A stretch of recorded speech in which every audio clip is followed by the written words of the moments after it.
Un Américain chez les Francs-Comtois. L'ambassadeur des États-Unis à Paris était en visite aujourd'hui à Besançon. Un voyage placé sous le signe de la jeunesse et de la formation. Charles Rifkin s'est rendu au lycée Jules Hague et au centre de linguistique appliquée. Un enseignement de pointe qui l'a, semble-t-il, impressionné. Stéphanie Loeb et Sylvain Velluet.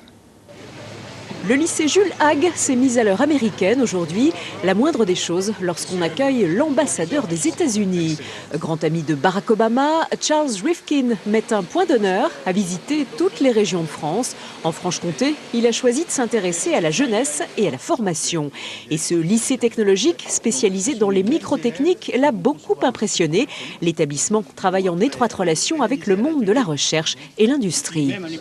Mais je ne comprends pas, c'était inventé ici, à cette école? Oui, ça a été inventé, ça n'existait pas avant, si c'est bien. Il y a toujours des projets de recherche innovants.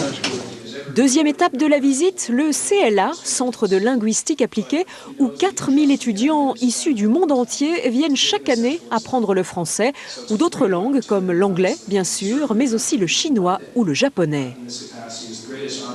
C'est un des centres les plus anciens en France et où s'est beaucoup développé à une époque tout ce qui était linguistique appliquée, donc laboratoire de langue. On a la particularité d'enseigner le français et 9 langues étrangères. Une journée riche en rencontres, mais aussi en souvenirs pour Charles Rifkin, car qui l'eût cru, l'ambassadeur était déjà venu à Besançon à l'âge de 17 ans. C'est la deuxième fois pour moi ici à Besançon. J'étais ici il y a 32 ans. Parce qu'à cette époque-là, j'étais un étudiant à Rennes, en Bretagne. Et je suis allé en tant qu'étudiant. Mais c'est un peu différent d'être ici en tant qu'ambassadeur.